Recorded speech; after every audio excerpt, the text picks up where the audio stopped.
কারণটা কি?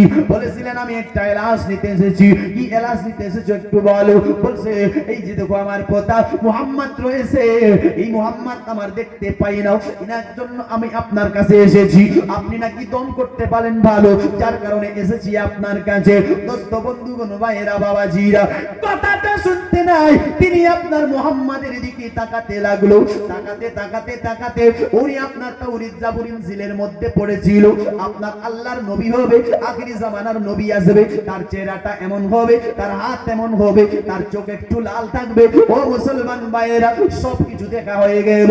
আবার তার মনে একটু স্বপ্ন জেগেল যে আমার আল্লাহ তাআলা তাকে মহরে নবুয়ত দান করবে, যেখানে লেখা থাকবে লা ইলাহা ইল্লাল্লাহ মুহাম্মাদুর রাসূলুল্লাহ সাল্লাল্লাহু তাআলা আলাইহি ওয়াসাল্লাম। ও বাবাজি, তিনার মনটা চাইলো আমি একটুখানি দেখবো, তার দিকে তাকাবো। বেরাদার মহরে নবুয়ত দেখলেন, দেখার পর বেরাদার যেমন তাওরীতে আপনার পড়েছে তেমন নবীকে দেখতে পেয়েছে। ও বেরাদার বন্ধুগণ ভাই, আপনার বেরাদার ওই লোকটা রাহিবটা বলছে এই জন্য তো আমি ঘরের ভিতরে থাকতে পারছিলাম না, কারণ এটা না হলে তো আমার 6 মাস পর বার হওয়ার কথা ছিল। চলে বলুন, 6 মাস পর বার হওয়ার কথা ছিল।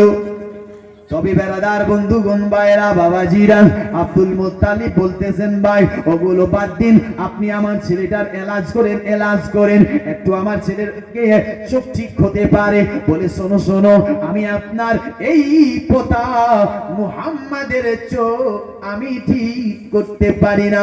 সরে বলুন না সুবহানাল্লাহ। বলে আমি আপনার নাম শুনেছি, আমি আপনার নাম শুনেছি, আপনি নাকি অনেক আপনার বেরাদ অনেক আপনার সুন্দর, আপনার কাছে কাজ হয়, আপনি নাকি ফুক মারলে অসুস্থ মানুষ সুস্থ হয়ে যায়, কিন্তু আপনি বলছেন আমি পারবো না, কারণটা কি? বলছে হুজুর ওগো আব্দুল মুত্তালিব আমি কেমন করে পারবো বলেন, আমি আপনার পারবো না, ওই বাচ্চাটার ওষুধ তার কাছে রয়েছে, ওই বাচ্চাটার ওষুধ তার কাছে আছে। বলছে ওটা কেমন করে?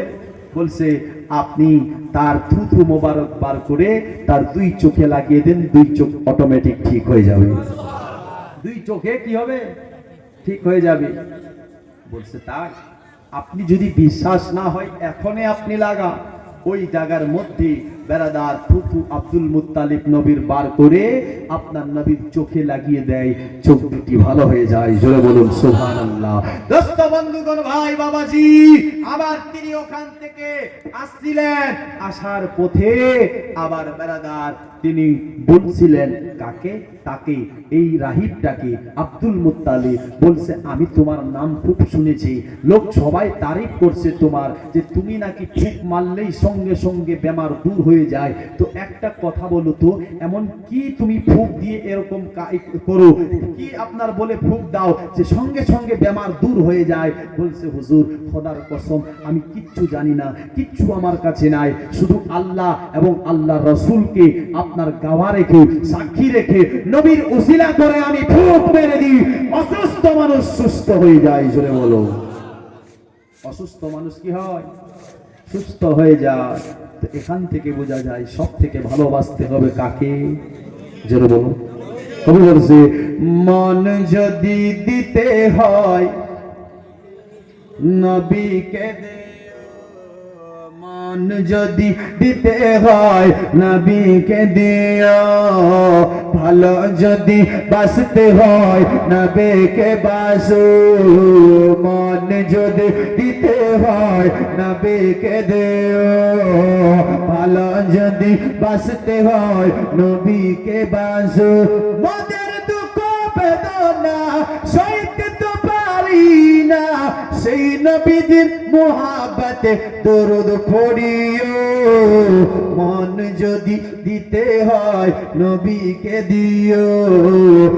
সারা জীবন কেঁদেছিল এই যে দুনিয়ায়, এখনো এ কাদের আপন রোজায়, সারা জীবন কেঁদেছিল এই যে দুনিয়ায়, এখনো এ কাদের আপন রোজায়, জানের থেকে বেশি তাকে ভালোবাসিও, মন যদি দিতে হয় নবীকে দিও। আবু বকর সিদ্দিক আর আমার নবী কোথায় আছে?